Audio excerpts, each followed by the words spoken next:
Sports Stove Podcast. We're giving you our NFL picks for the week. We're also going to be talking Urban Meyer, everything going there. Some fantasy advice from the one and only Kevin Wilson as well. We'll talk college football, maybe get into some college basketball, and even a little bit of UFC talk today.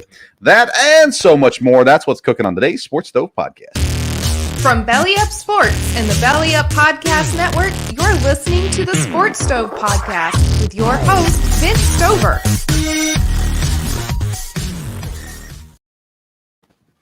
Welcome into a new edition of the Sports Stove Podcast. We are glad to be with you. We got all kinds of sports to talk about tonight. And joining me, as he normally does, is my dad, Dale Stover. Dad, how you doing? Doing good, and a lot to talk about. Got a lot going on in sports, and all different sports, all different levels. And of course, I know we're going to talk some fantasy football tonight, and that's exciting because the regular season is over. And in the words of the immortal Jim Mora, playoffs, we're there. We've got a playoffs rant already. I love it. One of these days, we'll get some more media and things going on as well in here. We will be joined in just a couple of minutes here by Kevin Wilson of Belly Up Sports to talk fantasy football, important starts and sits. There's so much going on with the COVID stuff and injuries, and we're not dealing with bye weeks in the fantasy football, which is nice, but we are dealing with other things. And if someone could please tell COVID that we're entering fantasy football playoffs and we need this to stop. So we'll see. We'll talk to Kevin Wilson in just a couple minutes about who you should start, who you should sit this week in fantasy football. Of course, a game kicking off right now in the NFL as well. We'll get to all that, though, in the minutes to come. Dad, I want to start the show today talking about the Jacksonville Jaguars and Urban Meyer. We've talked about Urban Meyer a lot this year, and it seems like the last domino to fall was the former kicker saying that he kicked me in practice, and that was it for Urban Meyer. Off he goes into the sunset as a failed NFL experiment. Just another college coach that couldn't cut it, supposedly. What surprised me, Dad, is I knew he was a horrible human being. That's not surprising. What surprised me was that he wasn't a good enough or smart enough coach to make it work in the NFL. He didn't know how to handle his players at the end of the day, how to treat his players. And that really surprised me when it's all said and done, because I've never heard too many players say bad things about Urban Meyer. No, you really hadn't, in the college level. So it was kind of interesting. We talked before the season. The big challenge, I think, for him was to adapt to the pro game in a lot of ways. And that was obviously he didn't do well at that. And he was going to have to get players to buy into his system because he was still doing some college type of things from there. But everything went downhill when the nightclub incident happened because he obviously lost the players. They had no respect for him after that. And then, of course, they just kept losing. So it was obvious he wasn't going to be there long. So they didn't need to put up with the stuff that was going on. I think the Jaguars made a very smart move to get rid of him when they did, because I think this would have just gotten uglier and uglier as the season went on, like with this kicker coming out with information this week. So they made the right move. It's interesting because, I know he was a public speaker and gave a lot of speeches, even had a program here in the town where I live. But yet, there were character flaws. You kind of looked, I guess he had the personality that you always kind of overlooked at, well, I got to get out of coaching because of my health. Well, no, I feel good enough. I'll get back in it now. Well, no, I'll get back out. No, I'll get back in it. Well, there. And then, of course, the nightclub thing came out, and all of a sudden you realized, this isn't good. Be interesting to see what happens. I don't think he'll coach again. Strangely enough, though, some network, he'll be back on TV, which is probably sad from that standpoint. He'll definitely be back on TV. I assume back on Fox. Might even see him come playoff time and different things like that going on as well. There were issues in Florida. There were issues at Ohio State when it came to coaches, and just some things that he kind of swept under the rug, didn't handle correctly, those kinds of things. And that's where you began to realize he's not a great human being. But at the same time, he did well with his college kids. I say that, he had a kid that ended up growing up and murdering someone. So I'm not sure how much that had to do with him, how much he let slide while he was there at Florida, those kinds of things. I don't know. But again, what surprised me with his time in Jacksonville is he was not able to learn how to respond to and react with professional athletes. And I was really surprised by that. And the reports that came out of the stuff that went on in the meeting with his assistant coaches saying, I had a better staff in Bowling Green. I mean, he hired the staff, so I'm not real sure what he's doing talking about that kind of stuff as well. And then there was no offensive creativity. The coaching aspect of it, too, really wasn't working. And maybe it's because he didn't have the buy-in from the players. I don't know. But at the end of the day, this might go down as the worst college to pro coaching situation that's ever happened. I mean, the Saban stuff didn't go great. The Steve Spurrier stuff didn't go great. But at the end of the day, this one looks really bad, and I'm surprised by it. To me, the name that makes the most sense next year for Jacksonville is Byron Leftwich. Leftwich played quarterback at Jacksonville. He's now the offensive coordinator at Tampa. And it would make sense from a good PR move. It would make sense, I think, football-wise, too, for Leftwich to come back. He's been very successful. Obviously, he's got Tom Brady as his quarterback, which helps a lot. Trevor Lawrence is a good quarterback. We haven't been able to see that yet because of how bad Jacksonville is. But to me, Leftwich makes sense. You've got the other obvious names, Eric Bieniemy, Dayball up in Buffalo, those kind of guys as well. Coach Calipari here in Lexington came out for Marv Lewis saying that Jacksonville should go out and get Marvin Lewis because he's a program builder, had some decent seasons in Cincinnati while he was there as well. So I don't know. There's a lot of names out there. Are there any names that interest you when it comes to Jacksonville? Well, I was thinking about it today, and one name, I don't want to lose him at Green Bay, but at some point we're going to, and a guy like Nathaniel Hackett would make a lot of sense. He's worked with quarterbacks. He's very well liked by the play. He creates an exciting atmosphere, and I think that's part of what Jacksonville is going to need. I think they have some talent. They're going to have some more great draft picks coming up. They need somebody to energize the situation, somebody the players are really going to get behind quickly, but also is a good coach. And with Trevor Lawrence, I mean, he should be a guy that you build the program around. So you need a guy that can do that. But Leftwich makes a lot of sense too. But I think to go with somebody younger, maybe Marvin Lewis would be good. But I think somebody younger that can definitely relate to the players and create excitement with Jacksonville is what they're going to need. I don't think they need a guy, an older, proven guy that's going to have a system that's going to come in and, okay, everything's going to change and it's going to be my system. I think a guy like they tried with Tom Coughlin, right? A guy needs to be able to work with stuff. So, Hackett's going to get a job sometime, but the names you threw out are good ones too. So it'll be interesting. I'd be shocked if they don't go with the minority coach. To me, guys like Bieniemy make sense. But again, Leftwich makes too much sense, in my opinion, if he wants the job. I don't know. There might be people who say, I don't want to go to Jacksonville. We don't know. Maybe Eric Bieniemy turned down jobs last year. We don't know. But nonetheless, there's definitely going to be lots of candidates out there. There are some old college candidates out there too, but I'd be shocked if Jacksonville goes back to that well one more time. So Urban Meyer's fired. We agree he should have been fired probably a couple weeks ago, but he finally does get fired. And we'll see. We'll talk about Jacksonville this week when we get to our picks here in a few minutes. But more importantly than real life football is fantasy football. We all know this to be true. Fantasy football is the most important thing in our lives right now. And we are heading into the fantasy football playoffs, at least most of us. And with the playoffs starting, this week has been nuts. COVID issues, injuries as well, coaches being fired.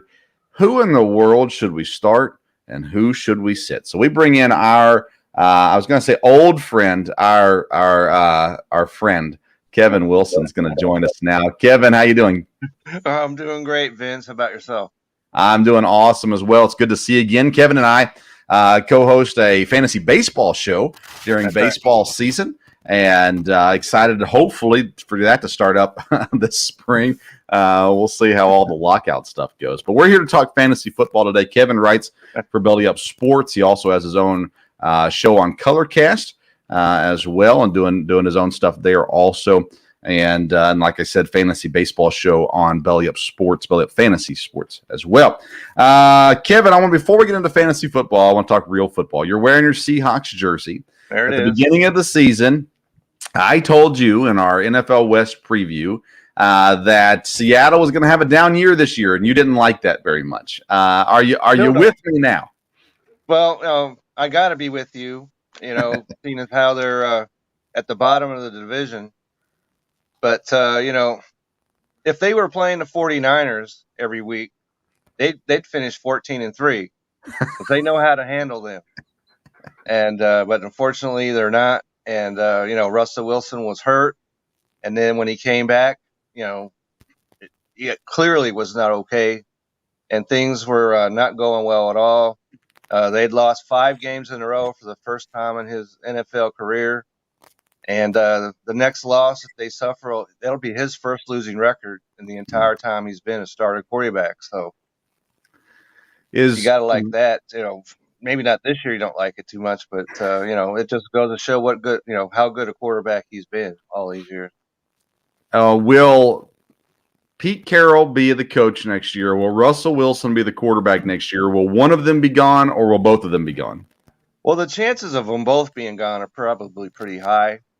And I think that comes down to Russell Wilson's contract, because the main reason why he wasn't moved this year is because if they did, they would have taken a gigantic hit in their, against the cap. Mm-hmm. And so this year he wasn't going anywhere. He could have sat down and just, never showed up in public this entire year. They weren't going to do anything because they had something like a $35 million cap hit or something like that. It was insane. So they weren't going to do anything with him this year. Maybe next year, you just don't know. One minute he's saying, I want to go to these teams, and the next minute he's saying, I love it here, and I want to be here till the sun sets, or whatever it was he was saying just a couple weeks ago. So it seems like most people have forgotten the Russell Wilson drama because the Aaron Rodgers drama took over there right. for a while. But there was a lot of drama there for Russell Wilson and the Seahawks. Yeah, I wasn't buying that drama. There was a lot of, like you're saying, Vince, a lot of drama. I wasn't buying any of it because I knew that they weren't going to move him just because of the money. They weren't going to do it, and they can entertain offers, whatever it was, but they weren't doing anything with him. And now the big rumor is the Giants possibly next season. But that rumor makes 0 sense to me. Why in the world would you want to go to the Giants, they're not close to being a contending team? I can understand why the Seahawks might, because they got 2 first-round picks. Mm-hmm. And if you come in and offer me 2 first-round picks, I'm probably going to do that. Yeah. All right, let's get to fantasy football. It's a big week. Fantasy playoffs are starting this week, and there is so much chaos out there right now on rosters. People trying to figure out what is going on. So talk to me. Let's start with guys that we need to sit, guys that should not be playing this week. All right, so I'm going to start with the quarterbacks, and the guy that unfortunately, we're talking about Russell Wilson. We're talking about the Seahawks, and the first guy I'm going to sit is Russell Wilson himself. And he's played, very well the last couple of weeks. He's got 6 touchdowns and an interception in his last 2 games. But, playing the Houston Texans, rights a lot of wrongs in the world. And so, but unfortunately for him, he's playing the Rams. They're playing on the road, and he has struggled his entire NFL career. Now, if they're playing the Rams every week, they might win 5 games. So, that's just, sometimes, certain players or certain teams have somebody's number. And that reminds me of Greg Maddux. He was probably the pitcher of his era. But and when he went up against Tony Gwynn hit over 400 in his career against Greg Maddux. So it didn't matter what he threw up there. And so It's the same thing here with Russell Wilson. He has just, whether they're in St. Louis, whether they're in LA, or whether they're playing on the moon, apparently, he just struggles against them. And they played him, let's see, back in week 4, and he only passed for 152 yards, and that was at home. So unfortunately, they're playing on the road this week, and this loss, I think, is going to cause him to have his first losing record of his NFL career. And so I just don't like the matchup at all. And so I'm sitting him. And another player that's I'm sitting, unfortunately for me, because I got Russell Wilson on my fantasy team, but I also have Joe Burrow. And he was really good last week. He 25 of 34 for 348 yards against the 49ers. Unfortunately for him, he's playing in Denver this week. And Denver is the 5th best against quarterbacks, in the NFL. And so and before that, he was struggling. So I'm going to have to make a decision. Am I starting Wilson or am I starting Burrow? Either way, it doesn't look good. And so, a lot of these guys, you have to play them if you right. Pretty much. If you have another option that you can use, especially if you're in 2 quarterback leagues, I would look at that seriously. And another guy that's just crashed down to earth, and the whole team has crashed down to earth, that's Derek Carr of the Raiders. Mm-hmm. And that whole situation, it just came to a head this past week when they just got absolutely hammered by Kansas City. And he's got Cleveland this week. They're number 6 against quarterbacks. And so there's got to be a better option out there than David Carr. So, and it's on the road, as well. So those 3 quarterbacks are my sits of the week at the quarterback position.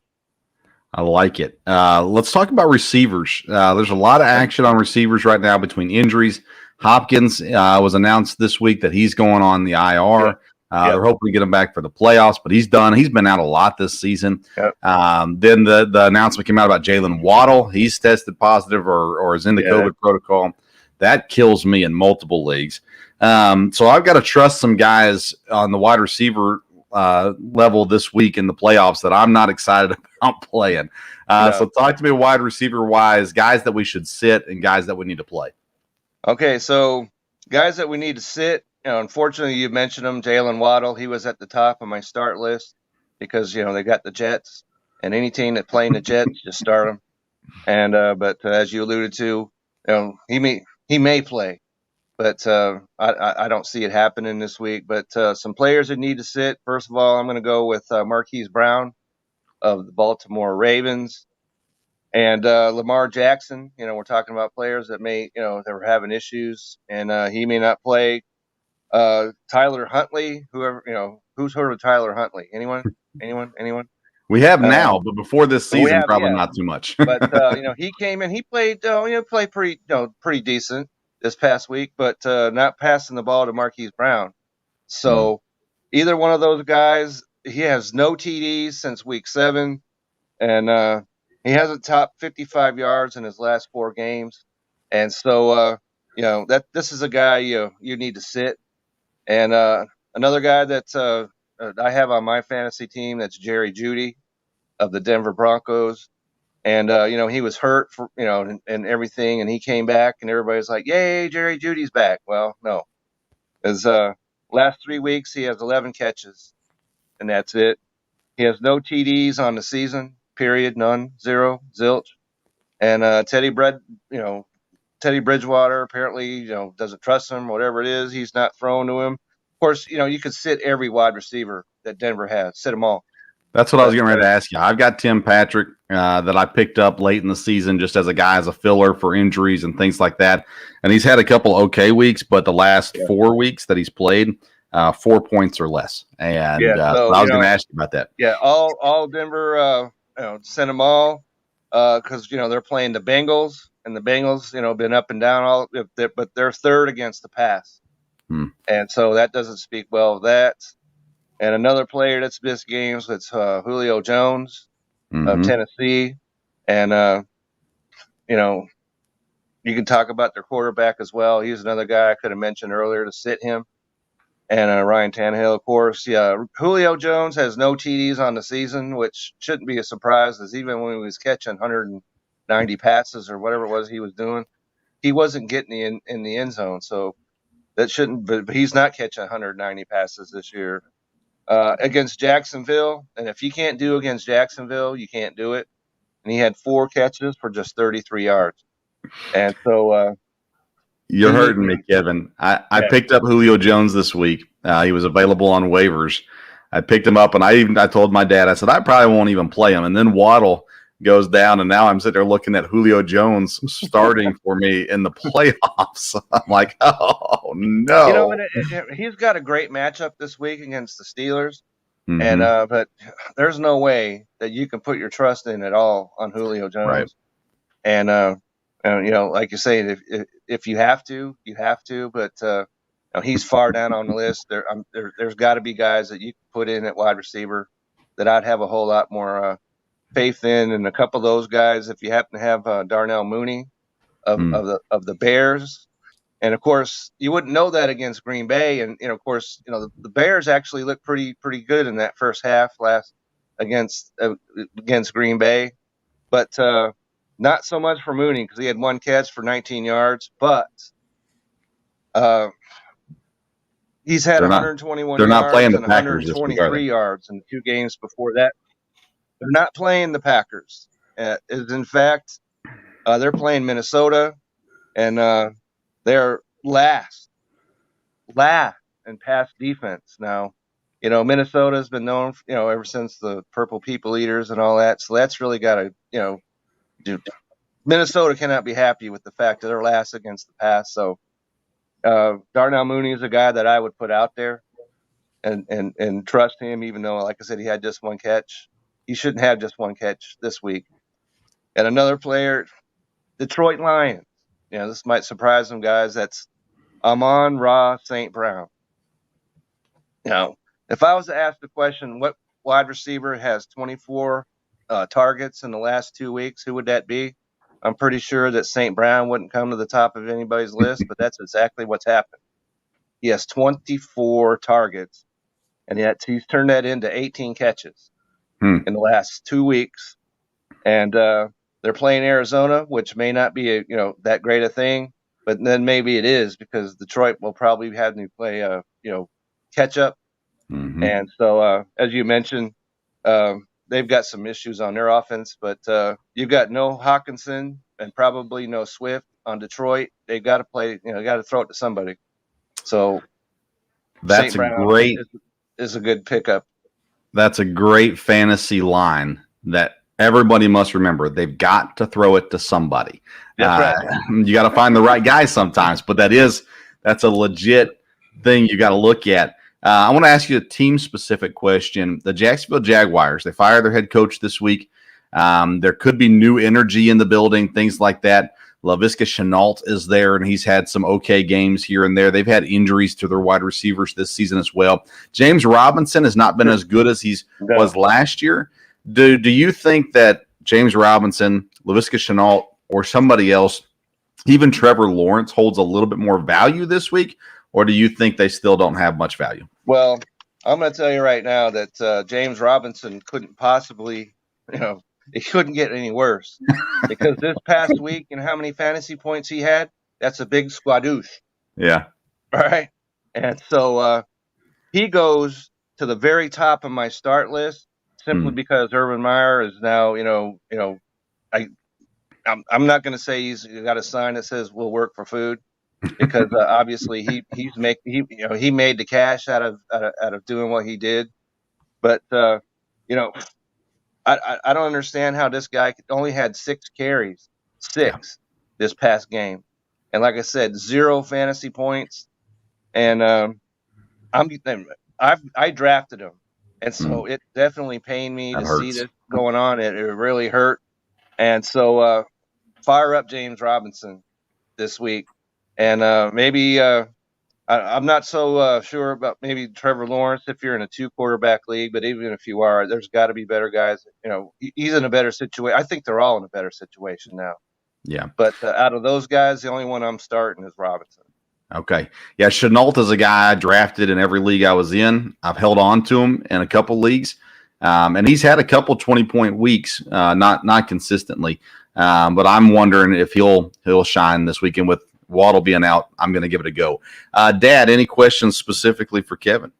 Yeah, when the Arizona game against Detroit, and with Hopkins being out, do you think there's a chance Ertz would have a pretty good game this week? Well, as we talked about earlier, they got to do it something, throw it to someone. They got to run someone, and they've got Murray and back, and so I think that opens up that whole offense, and all those guys, got to be they're playing Detroit, and so the three of us could line up and play against Detroit and be successful. I think you overestimate our athletic ability. So I like Arizona players. Connor, get him going on right there. So I like their play. If they're playing Detroit, start them. Yeah, and there's a chance Chase Edmonds comes back this week as well. Yeah, that's talk about a player you drafted. That really hurt me as well because I took Chase Edmonds. He looked pretty decent. Earlier in the season, but there's my cat right behind me there coming in to say, yeah, listen to what I'm telling you. So that means play all Carolina Panthers this week. That was the sign from the cat. He said, that's right. Go out and run Cam Newton or Chuba Hubbard or somebody like that this week. Well, unfortunately, Chuba Hubbard's a sit for me, cat notwithstanding. And, because, when you got Walker and you got Cam as your quarterback, it ain't happening. And I was kind of thinking that Cam, a few weeks ago he killed. Yeah. But ever since then, he was killed, and so so it's not looking good. He had no targets, none this past week. So you got to sit Chuba Hubbard. I understand why you picked him up with CMC out and everything else, but that's a guy you just can't trust him at all. Don't put him in your lineup. Do yourself a favor. Dad, anything else? No, I just like I said, with Arizona, it'd be interesting with Hopkins out. Does one of their other receivers, because they really spread it around. It's hard to play Arizona receivers, but will one of them get to be the main target now with Hopkins out? Be interesting to see over the next week or two, because it's been dangerous. I've got Christian Kirk. I do too. It's dangerous to know when to play him because he may not get anything that week, and he may have a big week. Because I have Christian Kirk myself, and against Detroit, I'm probably going to roll him out. So take a shot at him, right? Especially with the injuries that are going on right now. Good night, Rondale Moore, maybe even AJ Green, long shot, AJ Green. But yeah, Christian Kirk and Rondale Moore. Kirk is the one I would, definitely circle my camp around him before those other guys. Yeah. All right, Kevin Wilson, Belly Up Sports. Tell everybody where they can find you at. Well, you can always find me on Twitter at Kevin62 WILSEA, and except for this week because my wife and I are taking some time off, so this is about the first week in a year and a half I didn't do an article. But you can always, going forward, once a week you'll find an article from me on the Belly Up Fantasy site, and if you go to the Colorcast app Saturday mornings at 10 a.m. Central, you'll find the Wilson Weekend Sports Review. And I was quite pleased this past week because, Navy beat Army. So I was able to play the Navy fight song. So yay. And so, at 10 a.m. Saturday mornings, you can find me on Colorcast, and that's where you can get me. Live talk from Kevin Wilson Saturday mornings on Colorcast. That's available for all Apple users. Eventually, they're working on getting it available for Android users as well. But you can get the Colorcast app for free and listen to Kevin Wilson every Saturday morning. Kevin, it's great talking to you again. We'll talk to you again soon. Hopefully some baseball. Hopefully the lockout ends and we'll get some baseball talk. That would always be excellent, Vince. And it's always a pleasure to be on. So. All right. Thanks, Kevin. Give your wife our best as well. I sure will do that. Thanks, Vince. All right. See you, Kevin. That's Kevin Wilson from Belly Up Sports, bellyupfantasysports.com. And again, articles weekly with fantasy football advice. And then as baseball season comes around, lots of baseball material as well. And you can listen to him every Saturday morning on the Colorcast app as well, where he talks all things sports. All right, Dad, let's get into some more football news. We need to get to our picks here shortly, but let's start with this. The playoff outlook. Before we get to that, I want to talk about Aaron Rodgers. The notion was mentioned this week by, I don't remember who, and I apologize. They're national. They get plenty of credit. About the idea of maybe sitting Rodgers, giving him a break once they got the division sealed up, clinched, all that kind of stuff. Because of his toe injury, he says it's very painful. He can play on it. He said all along, I'm not going to miss any time. But he said it is really painful. Do you think it would be wise/good for the Packers to rest Aaron Rodgers to close out the season? There's 4 games left. Or do you think until they know for sure about the 1 seed that they should just keep playing as normal? I think they will keep playing as normal until they know about the 1 seed. And I think that's what they ought to do. I mean, he had the bye week and he come back feeling better. And then as soon as he got in the game, I don't think it's going to get any better. Whether it's going to get any worse, then they'll have to know with the doctors from there. If there's a chance he could get to where he get bad enough he really couldn't play, then, you would need to be careful with it. I think if they lock up the number 1 seed or know they cannot get the number 1 seed, then they might rest him for a game. But it'll be interesting to see, how that's going and how he feels. He's still playing at a very high level. So it's a matter of, the pain threshold, and none of us really know what's going on with that. So I wouldn't expect to be any resting of him right now. I do think it probably would be his decision. And if he come to a point where he said, hey, I ought to sit out, then I think you would think it's serious enough. Yeah, I mean, until the 1 seed's figured out. Now, if they're not going to clinch the 1 seed, maybe it makes more sense. But I think you still want the 2 seed too, because if the 1 seed gets upset in the first round, you got a home field at Lambeau in the NFC Championship game. So I would be shocked if they sit him out. The other positive for that would be hey, Jordan Love would get some snaps. He's off the COVID list again, so he's back at it.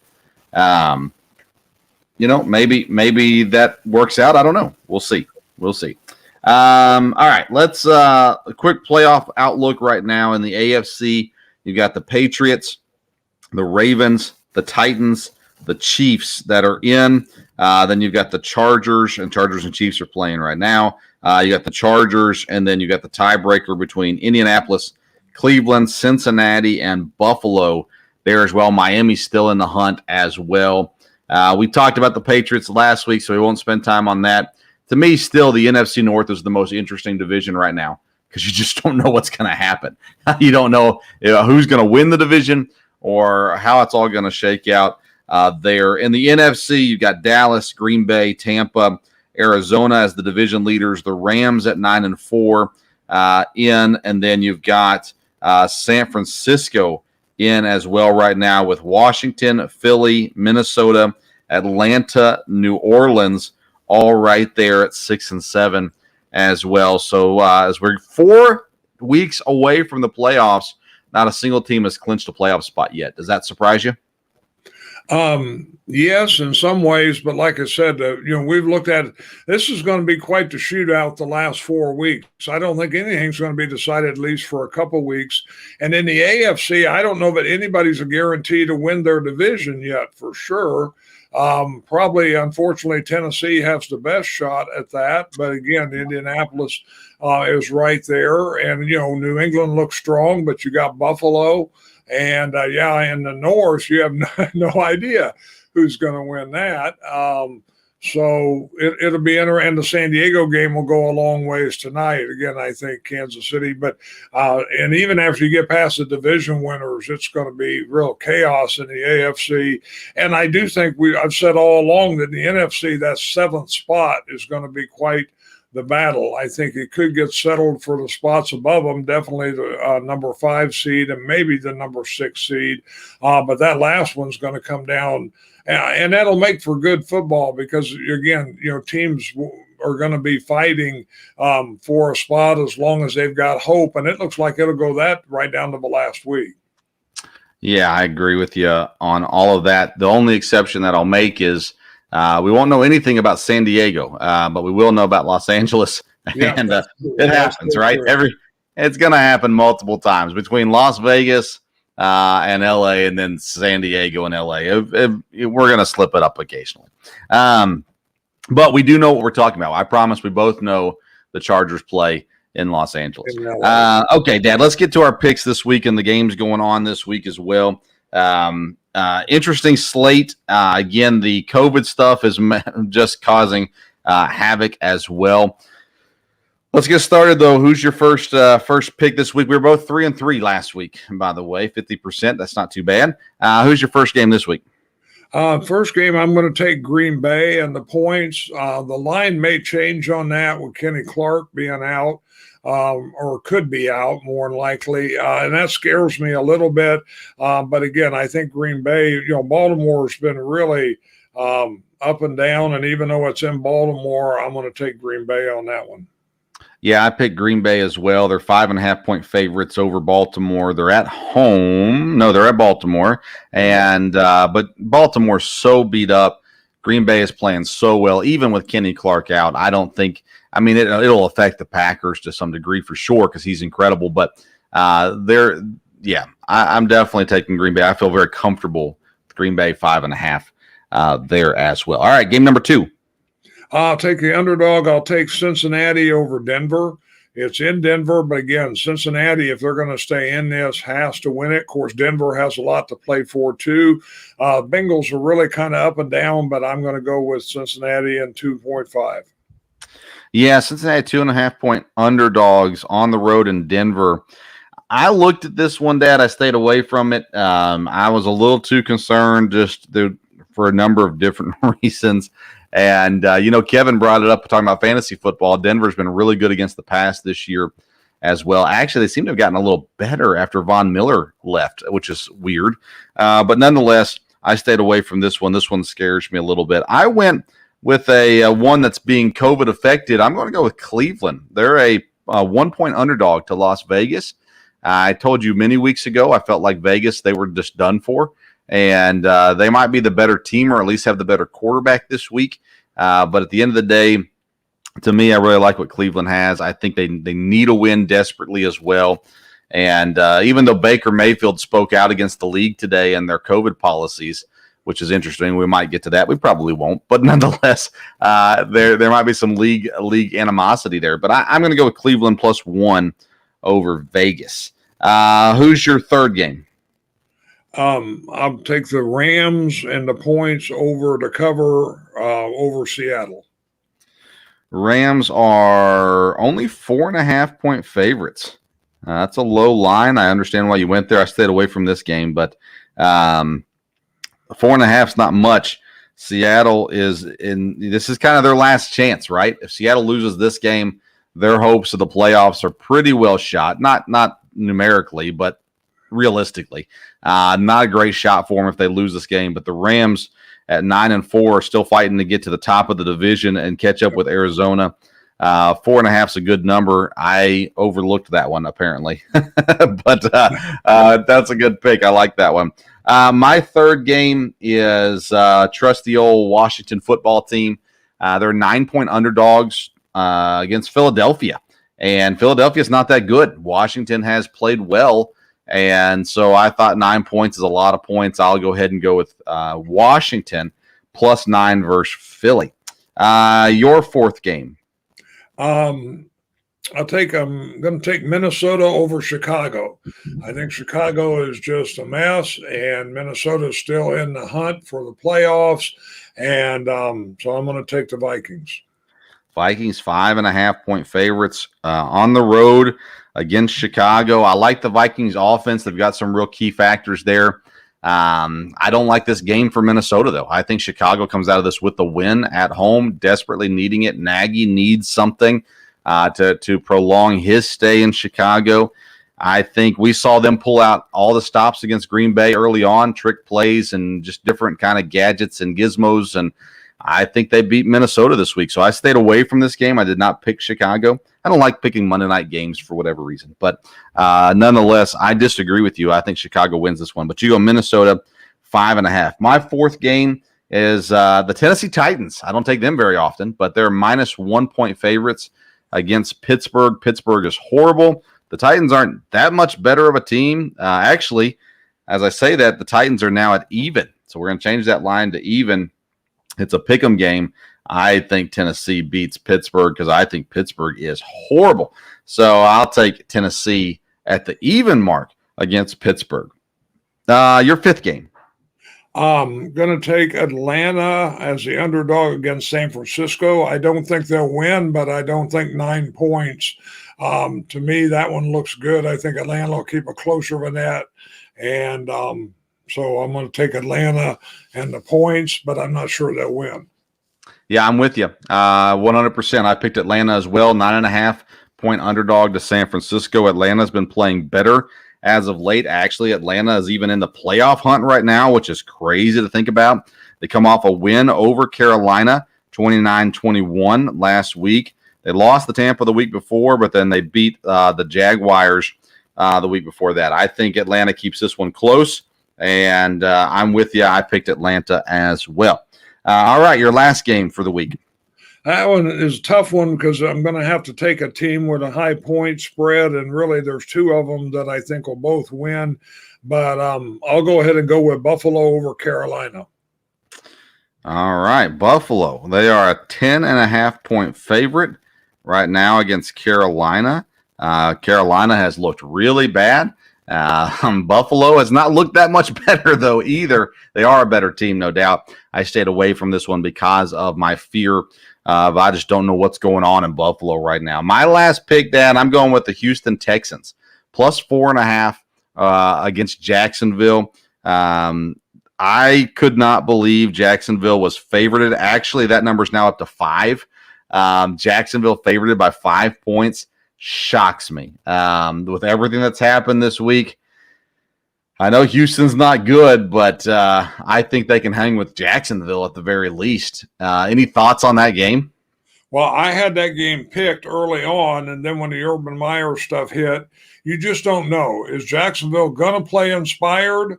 So that's why I stayed away from this game. I did have the Houston picked, and I think Houston could have beat them.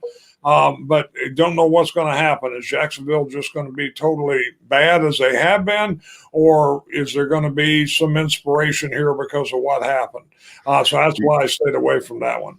Which way does your gut lean? Do you think Jacksonville comes out inspired and plays well, or do you think they're so beaten down that this season's just a wash for them? I think they can come out and play inspired. But whether they will or not, I don't know. But I think there's potential for that because everyone was so negative with Meyer. And, I think there'll be a better atmosphere. And it would be interesting to see how Lawrence does. Yeah, it's going to come down to play calling, isn't it? I mean, I think so. I think the offense, what they decide to do with them, will they put Lawrence in a situation where they run the football that they've not been doing as of late? They've got some weapons. Will they use them creatively? What will they do? If the offensive play caller comes out inspired, I think Jacksonville has a real shot to look good, or at least far better than they've looked this season. To me, Houston is kind of like that Detroit team. There's a steadiness about them. They're not good. But there is a steadiness. They're making a quarterback change, though, as well. That's a little scary. But I feel like Houston is trying to figure out what they have so they can decide what they're going to do moving forward. Jacksonville, to me, they're just they're so beaten down, so discouraged by how the season's gone. They just need a break. And I don't think they're going to get it this week. So that's why I went that direction as well. Some big games going on this week. Tonight, Chiefs and Chargers are playing. Chiefs currently lead that game 6-0 in the first quarter. We got Saturday football, Dad. Vegas and the Browns. We also got the Patriots and the Colts. Let's talk about Patriots and Colts. Patriots leading the division, leading the AFC. The Colts battling hard for a playoff spot. and maybe trying to catch Tennessee as well. What do you think that New England-Indianapolis game looks like? Well, New England has really looked good lately. This is at Indianapolis, though, isn't it? Yes. And so I think Indianapolis has got a shot, and I don't think New England, while they've played good here lately, I don't know that they're a lock, to go through everybody. They may end up being the number one seed in the AFC, but like I said, the division's not wrapped up for sure yet. And Indianapolis is a team that has to have all the motivation because they've still got a shot, definitely to get into playoffs and maybe to win the division. Yeah, the Colts have won 4 of their last 5. They lost to Tampa by 1 possession in a game that they probably could have won. And then now they've got New England to play, and then they follow that with Arizona, Vegas, and Jacksonville. So they have a good potential to close out the season well. They need to win at least 2 of the next 4, but they'd like to win 3 of the next 4, and we'll see what happens with that. Other games that we haven't talked about at all, Dolphins and Jets. Kevin talked about it with fantasy football, but Jalen Waddle's out. Tua's been playing better, but losing his biggest weapon. The Jets are trying to again build and show something this season at 3-10. How do you expect that game in Miami to go? Miami versus the Jets. Well, as we've talked about it, Miami's doing better and making a push for the playoffs, but this is going to hurt with Waddle out. So, and of course, it is a division game. So the Jets, always have a chance there, be motivation. So, but yeah, with Waddle out and everything going on, I have no idea how this one will go. All right, I want to move on to college football as we're getting late into the show. I want to make sure we get to some of these topics here as well. Should be a decent slate, though, this week in the NFL for sure. College football, I want to start with Clemson. Dabo Swinney loses his 2 top assistants to head coaching jobs. Elliott goes to Virginia, and Venables goes to Oklahoma. And Dabo promotes from within. He said he didn't even interview outside candidates. He had 2 guys on his staff that he thought were ready for the job to step up. A down year for Clemson, even though it was only a 3-loss season. What's going on in Clemson? Do you think that they'll bounce back next year, or do you think they're going to be in a slight rebuild, meaning they're losing 2 or 3 games a season? I think they could lose a couple games a season for a little bit, mainly because I know we may talk about recruiting here in a little bit. When I looked at that, they didn't have a great first day, which is the first time that's happened in a long time. But that could be with the assistants leaving. As far as him promoting from within, that might not be a bad idea. They've had a great staff, and they know his system and what's going on there. And Clemson's going to be okay. They're going to get players. Now, whether they're going to be one of the top 2 teams every year like they were for a while, probably going to take a couple of years to get back to that. But it'll be interesting. Again, just see what players he gets. Yeah, and you're right. With Venables going to Oklahoma, he probably got at least 2 recruits that were going to go to Clemson that decided to hold off and either went to Oklahoma or will eventually sign with Oklahoma, because of that. It was a down year for Clemson, even in recruiting. Let's talk about that, of the effect of hiring coaches, firing coaches before the bowl games are played, right before the early recruiting, the signing period here that happened December the 15th. In my opinion, it just seems like that kind of stuff needs to wait till the bowls are done. And I know you can't do that completely with recruiting. You want to be able to be honest with people who the coaches are going to be and things like that. I don't know how they can change that. I don't know if it's possible to change that.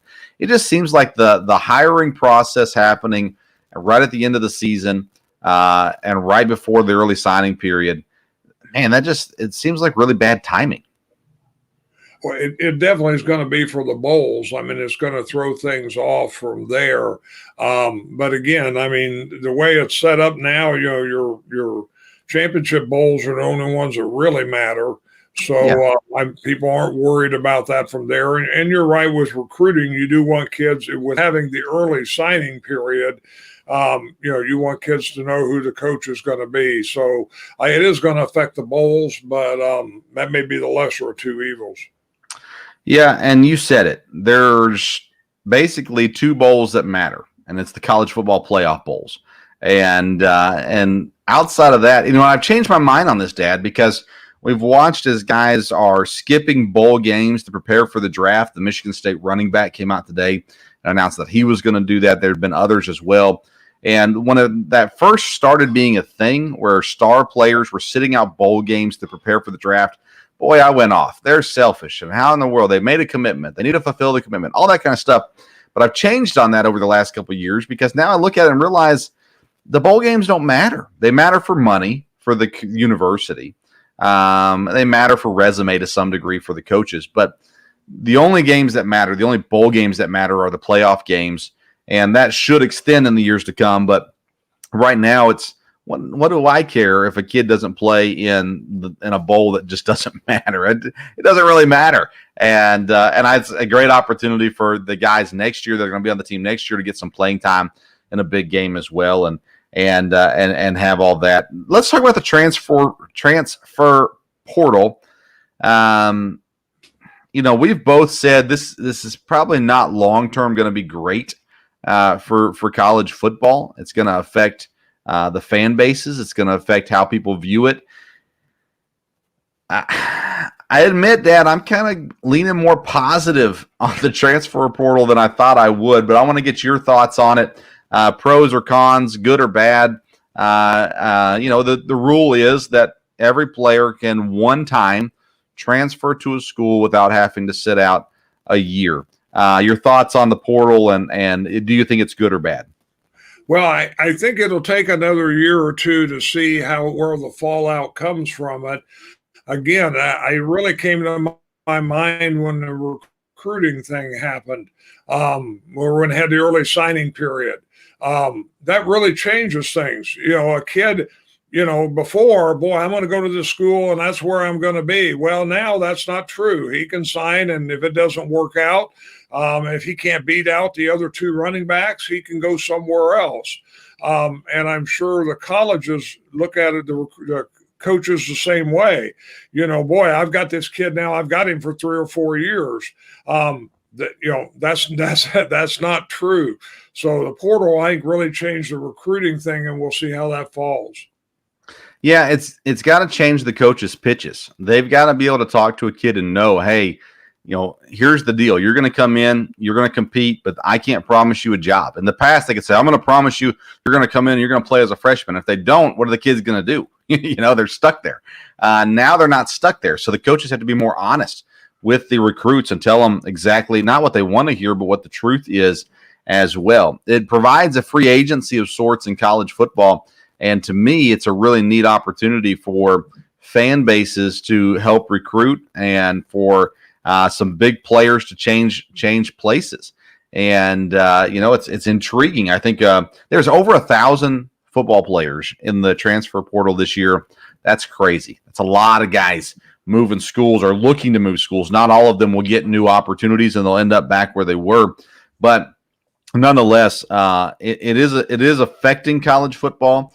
In Lexington, where college basketball, the team's not the same year to year. There's always a bunch of new guys. I can tell you it hurts the fan base. They don't know the people as well. They don't get behind the kids the same way because they don't invest in them because they're there a shorter amount of time. So unless you're Joe Burrow that comes in and wins a national championship, I think overall the fan bases aren't going to love these transfers, especially if they're just there for 1 year and they don't get a chance to know them that well. So I think that'll hurt some of that fan bases and things like that. But overall, I think it's good for the kids to be able to do it, to find a school where they can play and whatnot from there, and especially in circumstances like coaches leaving and those sorts of things as well. Quinn Ewers, he went to Ohio State. He sat out his last eligible season in high school, went up and enrolled in Ohio State early. Was, from all we understand, had a chance to compete for the job. Did not win it, of course, at Ohio State. Made a lot of money, but not really because he was going to Ohio State. It was more local Texas stuff. But nonetheless, made a lot of money to go sit on the bench and learn some things at Ohio State. He transfers now to Texas, and Steve Sarkisian there. You know, you mentioned in our conversation earlier, well, why didn't he just go there to begin with? You know, it's Sarkisian's first year, and I don't know what all opportunities were there for him, and what he knew about Ohio State and those sorts of things as well, and what he expected at Ohio State. But he goes to Texas. Do you think this is a good thing for Quinn Ewers? Do you think it's a good thing for Texas? Do you think it's a good thing for college football that a guy with such marketability goes to a school like Texas that struggled here in recent years? Well, I think it'll probably be good for both of them because Texas had a really unbelievable recruiting year from there. I would guess that the whole move to the SEC is what's really helped with this. You know, the kids that they flipped, and even Ewers looking at it, when he looked to go to Texas before, probably, they weren't going to be in the SEC. Well, now they are. And I'm sure that was an attraction for him, too. And for Texas to get these kids now, Sarkisian is a name that can draw and attract people. To me, he's always been a little shady, but it may not be. But Texas is a school with a lot of tradition, and of course, Ewers being from Texas. But yeah, everybody was shocked at the way Texas ended up with the recruiting thing yesterday, and the fans are going to have high expectations because they've got talent now. Ewers was at the Elite 11 camps with Trent Dilfer, and Dilfer was on the Ryan Russillo podcast this week, and they asked him about Ewers, and he wasn't very glowing. He said he has an amazing arm, maybe the best arm he's ever seen coming out of high school, but it's all the other things that he's worried about with Quinn Ewers. Will he put in the work? Will he understand the need for the other areas, leadership, character, those kinds of things? And when a guy like Trent Dilfer says he's questioning the leadership, character, intangibles of a quarterback, that scares me to death. He does have talent, and maybe he'll be able to showcase that talent at Texas in the coming years. All right, Dad. I think that's good. Anything else you want to say? I mean, the SEC dominated overall in recruiting. Texas A&M was number 1, Bama number 2, Georgia number 3 in the signing classes. Pretty much even Vanderbilt was number 33 or 34, depending on where you look. The SEC just absolutely dominates recruiting still to this day. Notre Dame, others had good classes as well. Oh, let's talk about real quick the 5-star defensive back Travis Hunter flipped from Florida State to Jackson State to go play with Coach Prime down there. What are your thoughts on that decision by the young man Travis Hunter? Well, obviously, Dion had a lot going for him to get him. But when I looked at that, to me, that's the transfer portal. Is he going to play for Jackson State for 4 years? I don't know about that. But again, he's going to get a lot of publicity.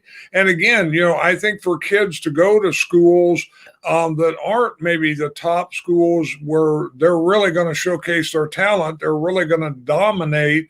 And then, hey, in another year or two, they can move to another school. I've got to believe that affected that decision a little bit, without a doubt. And that may be a trend. I've looked, kept an idea on a couple other schools that, they might be able to attract somebody. They won't say, well, hey, you could transfer, but, the kid would know I could go here. I know I can start right away. I can dominate in this conference. I'm going to be all conference easily, and I'm going to get more attention. Where otherwise he may go to a big school and he'll be competing for a spot and maybe sharing playing time or still not be able to play his first year. And the other thing that goes with what you're saying is Deion Sanders probably won't be at Jackson State for 4 more years. He interviewed at TCU this year. So, I mean, if Deion moves somewhere else, all these guys can go with him wherever he goes. Maybe Deion's coaching Florida State next year, in which case Travis Hunter could end up at Florida State again. And so, yeah, there's all kinds of potential there. It's an interesting move. Hunter said he's trying to pave a way and show other top recruits that they can go to historically black colleges and universities and play there. Of course, Dion got upset because of things that were being said about the kid and why are HBCUs considered lower class and those kind of things. I don't think it has anything to do with race. Honestly, I think in this situation, it's because he didn't go to a top tier college. He didn't go to the guys competing for national championships. I think had he gone to North Texas, I think that people would have said the same things that they said. But nonetheless, it is what it is. Congratulations to Travis Hunter. Congratulations to Coach Prime and Jackson State landing a massive recruit. And then poor Florida State. They did not end up well in the recruiting ranks this round either. All right, last thing I want to mention today is UFC Fights going on this Saturday. It's a great card. It's loaded. The Black Beast, Derek Lewis, is headlining against Chris Dawkins. Bilal Muhammad and Stephen Thompson are going to be a great matchup as well. There's other great names. Cub Swanson's on this card. Gerald Mearshard. Air Jourdain is there. But I wanted to call out friend of the podcast, Harry Hunsucker. He's fighting his second UFC fight against Justin Tafa. Tafa is a minus 330 favorite in this fight. Hunsucker, this will be his first UFC fight where he actually had a full camp. He was on Dana White's Contender Series on 4 days' notice. He fought Bam Bam on, I think, 2 days' notice. And both of those were losses, but they were last-minute step-ins. So they gave him a contract, gave him a chance to prepare for a fight, and he fights off against Justin Tafa this Saturday.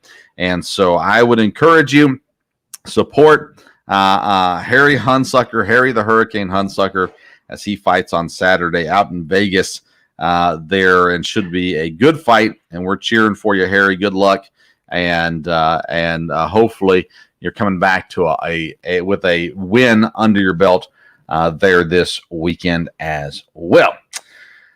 All right, Dad. Good show.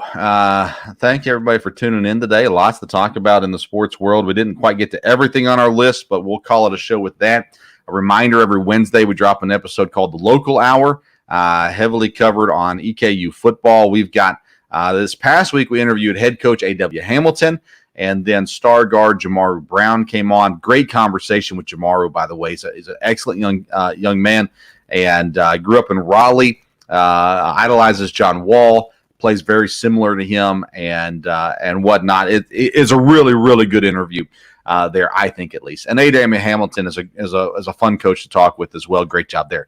This coming Wednesday, we're talking with numerous signees for EKU football, guys that have committed on December 15th to come play at EKU.